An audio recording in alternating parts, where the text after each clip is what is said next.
In prime-time news this evening, suspects held in connection with politician's child and mother could face charges of kidnapping and conspiracy to murder.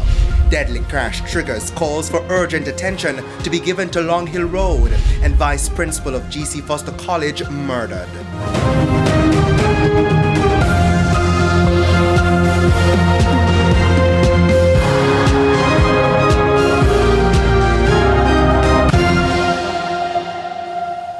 Good evening and welcome to Primetime News, on air and online at onespotmedia.com. I'm Archibald Gordon. And I'm Janella Precious with a preview of what's to come in the financial week. Here's Javon Keys. Well, Janelle, we have quite a bit to go through this evening. The Jamaica Bankers Association has elected a new president, and we also have some news from the World Bank on regional inflation. Thank you, Keys. And Jordan Fort has a preview of what's coming up in Primetime Sports.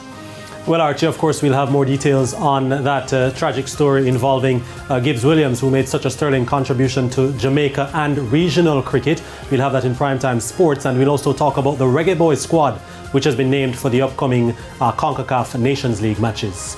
There's also sports commentary, E-Prime, and weather in this newscast. But before the break, the feedback question. And this evening we're asking, how do you typically respond when lightning strikes? I run, but anyway.